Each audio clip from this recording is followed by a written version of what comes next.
Pada kesempatan kali ini kita akan membahas seputar metode geolistrik self potential dan mass volcano. Lalu untuk self potential sendiri adalah salah satu metode geofisika pasif yang mendeteksi arus listrik alami di dalam permukaan bumi yang disebabkan oleh mekanisme-mekanisme di dalam bumi yang contohnya adalah termoelektrik, termochemical, dan elektrokinetik.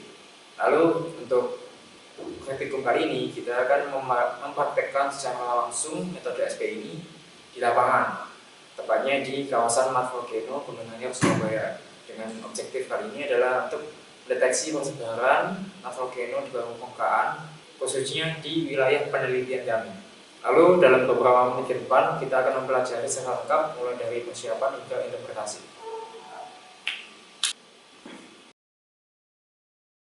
Pada tahapan ini, sebelum kami melakukan akuisisi, tentunya kami melakukan survei terlebih dahulu pada daerah yang akan kami lakukan pengukuran. Survei pertama yang kami lakukan pada Gunung Anyar itu pada tanggal 9 Maret 2025. Beberapa orang dari kami itu melaksanakan survei untuk melihat bagaimana kondisi di lapangan yang nanti akan kami lakukan pengukuran. Hasil dari survei pertama kami itu menghasilkan bahwasannya daerah kami itu masih tanah yang bersifat lunak dikarenakan beberapa hari sebelumnya itu terjadi hujan.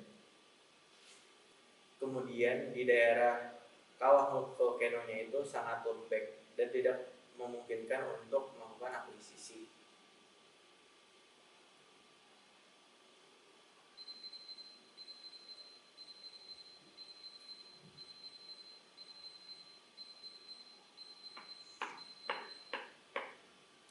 Kemudian kami melaksanakan survei kedua pada daerah penelitian kami pada tanggal 13 Maret 2025.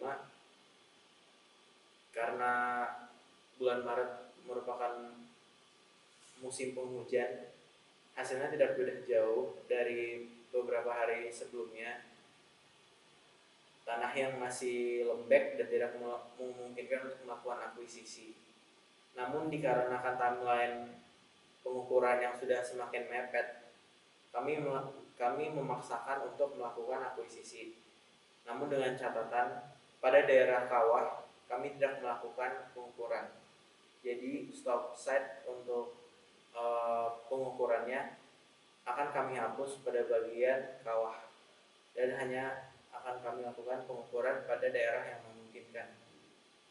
Peralatan yang kami siapkan saat akuisisi yaitu yang pertama ada meteran yang digunakan untuk membantu menentukan lokasi elektroda, lalu core spot, lalu ada multimeter untuk mengukur beda potensial, lalu ada kabel multikonduktor untuk menghubungkan elektroda ke multimeter, lalu ada GPS Garmin untuk menentukan koordinat, lalu yang terakhir ada notes untuk membantu sewaktu pengukuran. Akuisisi data geolis SP ini dilakukan pada situs Mat Volcano Gunung Anyar, Surabaya dengan line akuisisi 7x7 yang secara vertikal dan horizontal itu membentang sejauh 30 meter. Lalu spasinya itu spasi elektrodanya yang digunakan adalah sepanjang 2 meter dengan konfigurasi fixed base. Do you still take a long time to get ready? Cause you used to make too much. Oke, sekarang 18 Mei kita akuisisi SP. Jadi geometri yang kita pakai itu arah NS, arah dari utara ke selatan itu sepanjang 30 meter dengan spacing 2 meter. Lalu dari arah west east atau dari barat ke timur itu juga sama, 30 meter dengan spasi 2 meter juga. Nah, jadi kita ini sedang melakukan akuisisi di line yang west east, yaitu mana itu line kedua kami, lampu 7 dari kelas B. Jadi ini cuacanya cukup mendung ya, khawatir akan hujan. Jadi tolong bisa segera dimulai. Oke, gitu aja tentang geometri akuisisi SP kita. Okay, I took a long time to get ready to I did remember it, and my head got heavy like it tends to do. And I know that ain't part of the deal, but the dress looks nice on you still, and it always will. I hated myself for some time, for the things that I said, the things that I put in your head. And I tried and I tried and I failed, but the dress looks nice on you still, and it always does. So we should go out and dance like we used to dance. We should go out and hold hands, the lovers hold hands, and I can't tell you who's gonna last. Well, maybe that's a question, the answer I don't have.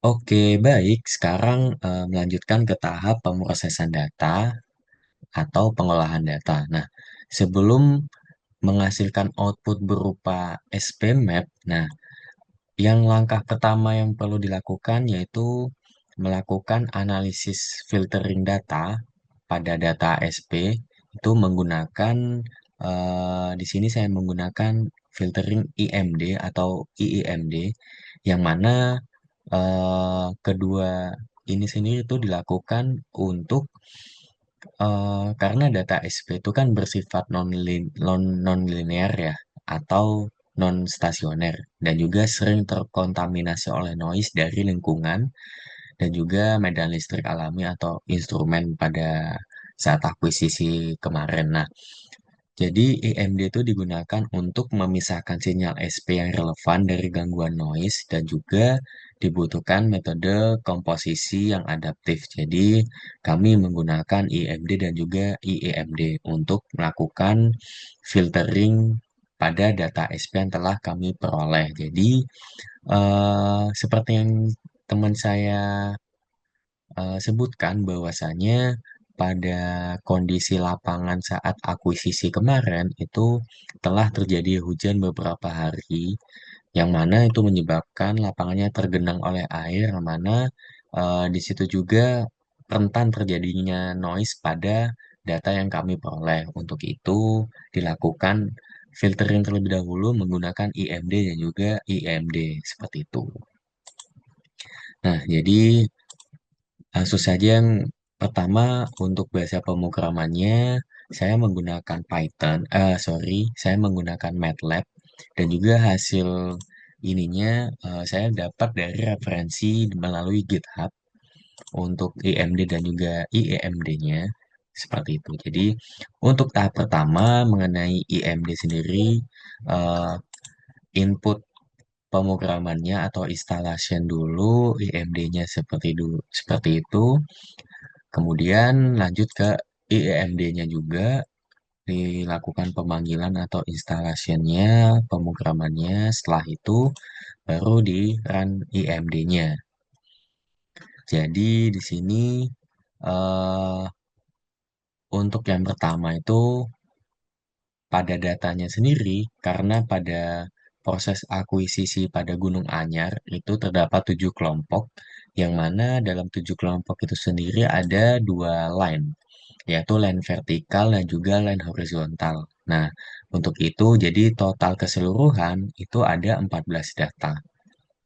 Data 7 data itu horizontal dan 7 data itu vertikal seperti itu. Jadi dilakukan input satu persatu mengenai data asli, kemudian menghasilkan output berupa data yang telah di IEMD seperti itu. Kemudian lanjut setelah run IEMD-nya, lanjut ke ambil data yang telah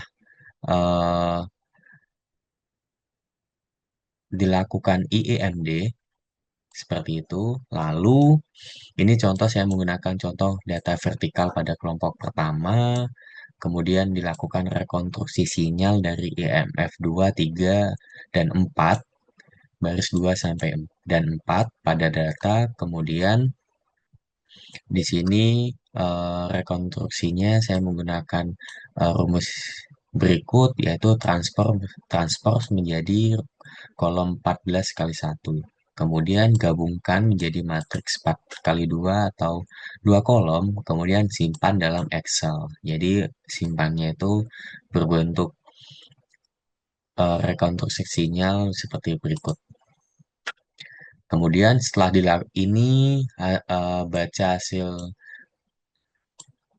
IMF, hasil IMD itu dilakukan ke semua data vertikal dan juga horizontal di setiap line-nya. Nah, di sini saya udah melakukan semuanya. Jadi langsung saja melakukan agar mempersingkat juga langsung ke plot output seperti itu. Jadi pada output ini sendiri saya mengambil satu contoh yaitu data horizontal kelompok saya sendiri yaitu kelompok 7. Kemudian eh, di sini baca hasil data yang telah dilakukan pada proses sebelumnya, kemudian baca data hasil IMF, baca IMF hasil IMD pada proses sebelumnya juga, kemudian dilakukan plottingan seperti berikut. Setelah dilakukan plottingan, maka di-run saja. Oke.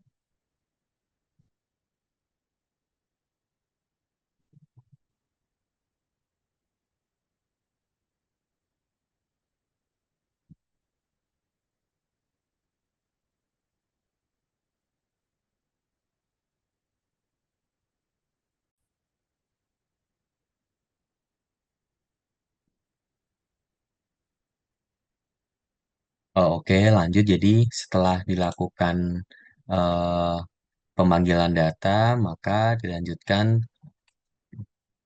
langsung ke run program saja untuk menghasilkan output berupa akhir, yaitu data rekonstruksi dari sinyalnya, seperti setelah di run menghasilkan output berupa seperti berikut. Nah, jadi hasil dari rekonstruksi ini contohnya, ini contoh pada data horizontal kelompok 7. Jadi eh, ini semua setelah dilaku. Jadi untuk rekonstruksi data itu dilakukan pada semua line. Jadi line horizontal dan juga line vertikal. Jadi dilakukan seluruh pada line. Untuk mempersingkat saja, jadi saya skip untuk tahap pemrosesan ini. Seperti itu.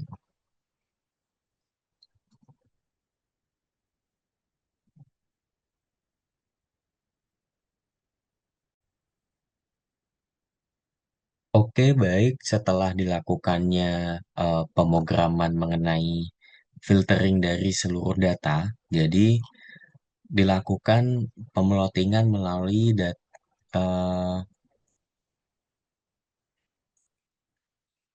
oke, baik. Setelah dilakukannya seluruh eh, filtering data SP pada seluruh line horizontal maupun vertikal, jadi dilakukan plotting SP map menggunakan aplikasi Surfer.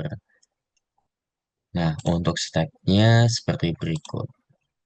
Jadi sebelum melakukan eh, plottingan, nah data hasil filtering tadi itu dibuat dalam satu file Excel seperti berikut contohnya. Ini secara keseluruhan line vertikal dan horizontal itu saya sudah plotting dalam satu file Excel yang mana X ini merupakan eh, koordinat setiap titik UTM dalam bentuk UTM dan juga Y ini UTM-X dan juga UTM-Y, kemudian Z ini merupakan data di hasil filteringnya seperti itu. Setelah dilakukan penggabungan keseluruhan data setelah filtering, lalu dilakukan pemrosesan untuk memperoleh output berupa SP map menggunakan Surfer. Jadi, langsung saja untuk dibuka servernya. Nah, seperti berikut. Jadi, untuk tahap pertama itu eh, ke menu grid yang ada pada home, pada files, kemudian, sorry. Nah, lanjut ke menu grid, kemudian lanjut ke grid format. Oh, sorry, grid data.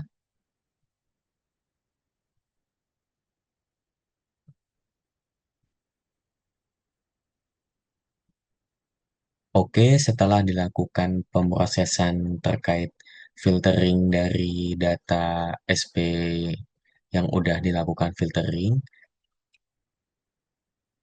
Oke, setelah dilakukan filtering data SP menggunakan MATLAB atau IIMD, jadi setelah digabungin tadi, lanjut ke tahap proses plottingan output menggunakan aplikasi server. Jadi yang pertama itu langsung ke menu grid, kemudian lanjut ke grid data.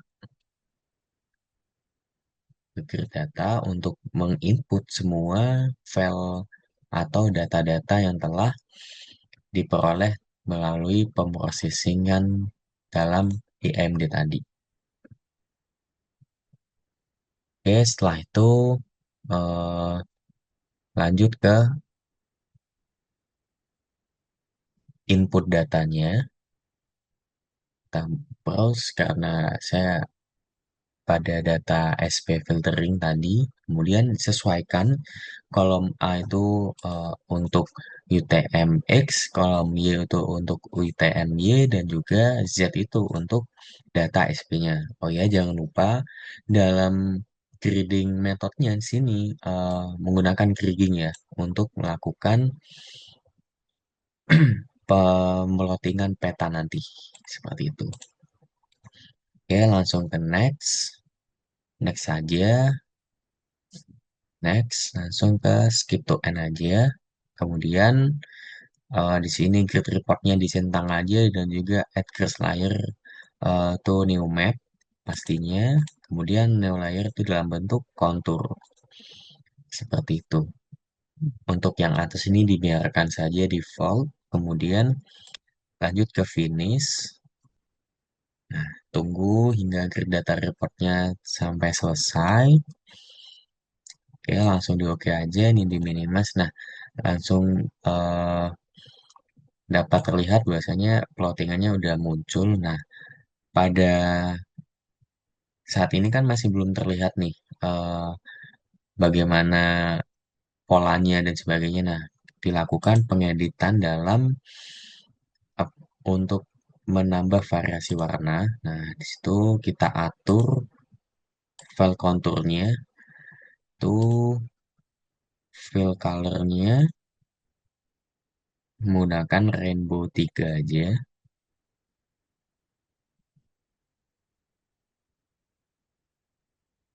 Dan jangan lupa nanti dicentang tuh. Ininya dicentang. Oke, rainbow 3. Atau ke rainbow 7 boleh. Sesuai selera aja. Ini rainbow 4. Rainbow aja boleh. Oke, karena di sini sebagai contoh saya menggunakan rainbow 1 aja. Kemudian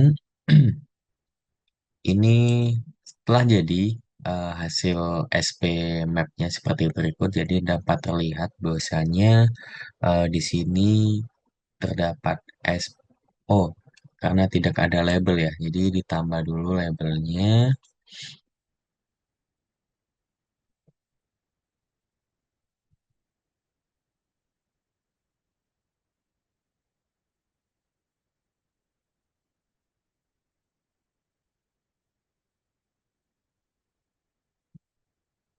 Untuk color scale-nya ditambahin color scale.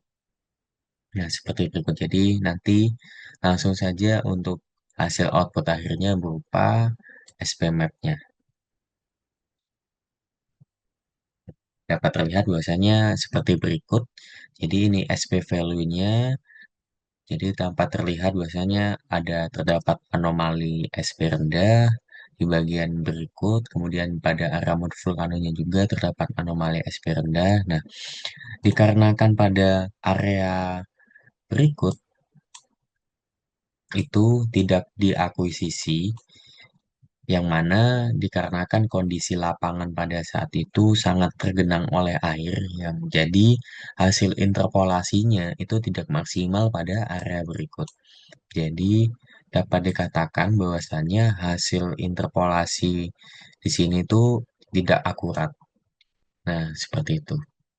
Dapat dilihat juga di sini konturnya atau SP value-nya bernilai 0, artinya di sini tuh eh, cenderung homogen seperti itu. Untuk pembahasan lebih lanjutnya mengenai interpretasi hasil akan dilanjutkan oleh rekan saya. Sekian, terima kasih untuk processing untuk menghasilkan SP map-nya.